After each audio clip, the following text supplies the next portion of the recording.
പഠിക്കുന്നതിനിടയിൽ കരഞ്ഞ് ശല്യം ചെയ്ത പിഞ്ചു കുഞ്ഞിനെ 21-കാരി അമ്മ അടിച്ചു കൊലപ്പെടുത്തി. കഷ്ടപ്പെട്ട് പഠിച്ച് കിട്ടിയ സർക്കാർ ജോലിക്ക് വിടാൻ കൂട്ടാക്കാതിരുന്നതിനാൽ ഭർത്താവിനെ കൊല്ലാൻ ക്വട്ടേഷൻ കൊടുത്ത 21-കാരി പിടിക്കപ്പെടുമോ എന്ന പേടിയിൽ ആത്മഹത്യ ചെയ്യാൻ ശ്രമിച്ചു.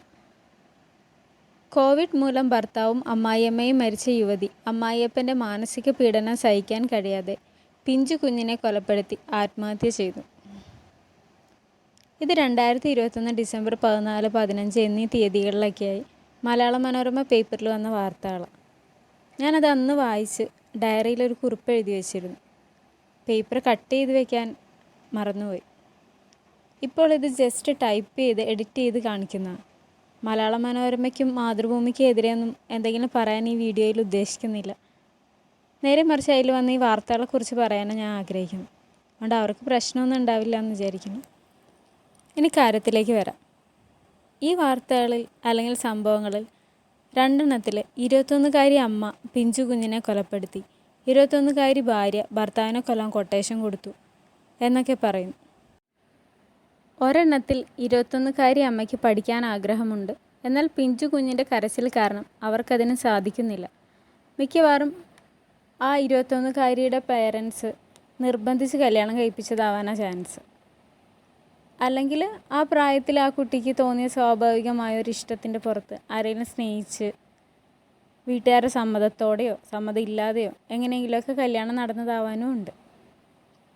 എന്തായാലും 21-കാരി ഇപ്പോൾ പിഞ്ചു കുഞ്ഞിൻ്റെ അമ്മയാണ്. ആ കുഞ്ഞിനെ അവർക്ക് തന്നെ പരിപാലിക്കേണ്ട അവസ്ഥയിലുമാണ്. എന്നാൽ മാനസികമായി ഇപ്പോൾ അവർ അതിന് തയ്യാറല്ല. നേരെ മറിച്ച് കൂടുതൽ പഠിക്കാനാണ് അവർക്ക് ആഗ്രഹം. അത്തരം സാഹചര്യത്തിൽ അവർക്ക് സമൂഹം പറയുന്ന നൊന്തുപെറ്റ അമ്മയുടെ വാത്സല്യമൊന്നും ആ കുഞ്ഞിനോട് തോന്നില്ല. അല്ലെങ്കിലും നൊന്ത് പ്രസവിച്ചത് കൊണ്ട് ഉണ്ടാവുന്ന ഒന്നല്ല അമ്മയുടെ കുഞ്ഞിനോടുള്ള വാത്സല്യമുള്ള മനസ്സ്. ഒരു പക്ഷേ ആ അമ്മയ്ക്ക് മനസ്സുകൊണ്ട് ആ കുഞ്ഞിനെ എടുക്കാനും താലോലിക്കാനൊക്കെ ആഗ്രഹം കാണാനും ചാൻസ് ഉണ്ട്. എന്നാൽ അവരെ കൊണ്ട് ഇതിന് സാധിക്കുന്നില്ല. ഇത്തരം അവസ്ഥയിലൂടെ കടന്നു പോകുന്ന ഒരുപാട് സ്ത്രീകളുണ്ട്. കാരണം ആ 21-കാരി തന്നെ തൻ്റെ മാതാപിതാക്കളുടെ സ്നേഹവും വാത്സല്യവും ആഗ്രഹിക്കുന്നുണ്ടാവും. അവർക്കത് ലഭിക്കുന്നുമില്ല. എന്നാൽ ഈ ഫ്രസ്ട്രേറ്റഡ് ആയിട്ടുള്ള അവസ്ഥയിൽ ഒരു കുഞ്ഞിനെ പരിപാലിക്കേണ്ട സാഹചര്യത്തിലുമാണവർ. അത് വളരെ ദയനീയമായൊരവസ്ഥയാണ്. ഒരു പക്ഷേ മാതാപിതാക്കൾക്കും ടീനേജിലുള്ള കുട്ടികൾക്കും ടീച്ചേഴ്സിനും ഒന്നും ഇത്തരം അവസ്ഥയെക്കുറിച്ച് അറിവില്ലാത്തതാവും. ഹൈസ്കൂൾ ക്ലാസ്സുകളിൽ ഇത്തരം അവസ്ഥ വിവരിക്കുന്ന അല്ലെങ്കിൽ മനസ്സിലാക്കി കൊടുക്കുന്ന ക്ലാസ്സുകൾ കൂടി ഉൾപ്പെടുത്തിയാൽ നല്ലതായിരിക്കും. ഇത്തരം അവസ്ഥകളുടെ സൈക്കോളജിക്കൽ ടേംസ് ഒന്നും എനിക്കറിയില്ല. പക്ഷെ തീർച്ചയായും ഇതൊരു മനഃശാസ്ത്രം കൈകാര്യം ചെയ്യുന്ന വിഷയം തന്നെയായിരിക്കും. ഒരു പക്ഷേ വിവാഹം കഴിഞ്ഞ ശേഷമാകും ആ 21-കാരി കുട്ടി അവർക്ക് പഠിക്കേണ്ടതിൻ്റെയും നല്ല വരുമാനമുള്ളൊരു ജോലി സമ്പാദിച്ച് സ്വന്തം കാര്യം നിൽക്കേണ്ടതിൻ്റെയൊക്കെ ആവശ്യം മനസ്സിലാക്കിയത്. തൻ്റെ കുഞ്ഞു ആവശ്യങ്ങൾക്ക് പോലും ഭർത്താവിൻ്റെയും വീട്ടുകാരുടെയൊക്കെ മുന്നിൽ കൈനീട്ടേണ്ടി വരുന്ന അവസ്ഥ ഭയങ്കര ദയനീയമാണ്. അത്തരം അവസ്ഥ അനുഭവിച്ചവർക്കേ അത് മനസ്സിലാവുള്ളൂ. രണ്ടാമത്തെ വാർത്തയിൽ കഷ്ടപ്പെട്ട് പഠിച്ച് PSC എഴുതി സർക്കാർ ജോലി കിട്ടിയ 21-കാരിയെ ജോലിക്ക് വിടാൻ മടിക്കുന്ന ഭർത്താവ്, അയാളെ കൊല്ലാൻ വേണ്ടിയിട്ട് ക്വട്ടേഷൻ വരെ കൊടുക്കേണ്ടി വരുന്ന അവസ്ഥയിലുള്ള ഭാര്യ. ആ സ്ത്രീയുടെ അവസ്ഥ എന്തായിരിക്കും? ഭാര്യയെ സർക്കാർ ജോലിക്ക് പോലും വിടാൻ കൂട്ടാക്കാത്ത ഭർത്താവിൻ്റെ കൂടെ അയാളുടെ കാല് പിടിച്ച് ആ 21-കാരി എത്ര കാലം ജീവിക്കേണ്ടി വരും? പിന്നെ ജോലിക്ക് പോകാൻ വേണ്ടി ഭർത്താവിനെ ഉപേക്ഷിച്ച സമൂഹവും വീട്ടുകാരും ഒറ്റപ്പെടുത്തും, കുറ്റപ്പെടുത്തി മാറ്റി നിർത്തും. ഈ അവസ്ഥയാണ് ഇത്തരം വിവേകശൂന്യമായ പ്രവൃത്തികൾ ചെയ്യാൻ അവരെ പ്രേരിപ്പിക്കുന്നത്. ഞാൻ ഒരിക്കലും ഇത്തരം പ്രവൃത്തികളെ ഒരു തരത്തിൽ ന്യായീകരിക്കുന്നില്ല.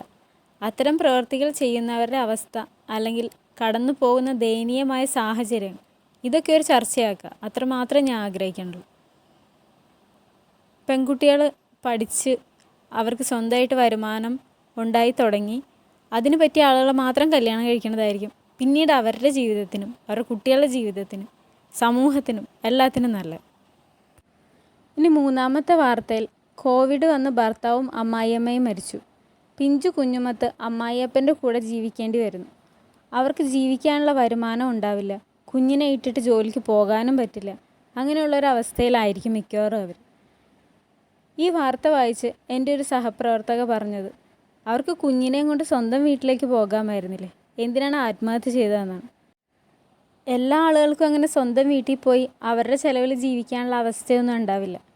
എങ്ങനെയെങ്കിലും എന്തെങ്കിലുമൊക്കെ കാണിച്ച് കല്യാണം കഴിപ്പിച്ച് ബാധ്യത ഒഴിവാക്കുന്ന എത്ര വീട്ടുകാരുണ്ടെന്നറിയും. ചിലപ്പോൾ സ്നേഹം ഉണ്ടെങ്കിലും ഒരമ്മയെയും കുഞ്ഞിനെയും സംരക്ഷിക്കാനുള്ള നിവൃത്തിയില്ലാത്ത വീട്ടുകാരും ഉണ്ടാവും. എന്തായാലും ഈ സ്ത്രീയും അത്തരം അവസ്ഥയിലൂടെ കടന്നു പോയവരാവും. കുഞ്ഞിനെയും കൊണ്ട് കിടന്ന് നരയിക്കാതെ എങ്ങനെയെങ്കിലും ഒന്ന് മരിച്ചു പോകാനായിരിക്കും അവരാഗ്രഹിച്ചിട്ടുണ്ടാവുക. ഈ 3 വാർത്തകളും വായിച്ചപ്പോൾ എനിക്ക് തോന്നിയത്, ഈ പെൺകുട്ടികളൊക്കെ പഠിച്ച് നല്ലൊരു ജോലി നേടി സ്വന്തം കാലിൽ നിൽക്കുന്നവരായിരുന്നെങ്കിൽ, എന്നിട്ട് വിവാഹം കഴിച്ചവരായിരുന്നെങ്കിൽ അവർക്ക് ഈ ഗതി വരില്ലായിരുന്നു. നൊന്തുപെറ്റ കുഞ്ഞുങ്ങളെ കൊല്ലുന്ന അമ്മമാരാകേണ്ടി വരില്ലായിരുന്നു. പെൺകുട്ടികളും അവരുടെ രക്ഷിതാക്കളും ഇത് കാണട്ടെ, ചിന്തിക്കട്ടെ എന്ന് ഞാൻ ആത്മാർത്ഥമായി ആഗ്രഹിക്കുന്നു. നല്ല ആരോഗ്യമുള്ള സന്തോഷവതികളായ അമ്മയും കുഞ്ഞും ഇനിയും ഉണ്ടാവട്ടെ. അവർക്ക് സന്തോഷത്തോടെ ജീവിക്കട്ടെ എന്ന് ഞാൻ ആത്മാർത്ഥമായി ആഗ്രഹിക്കുന്നു.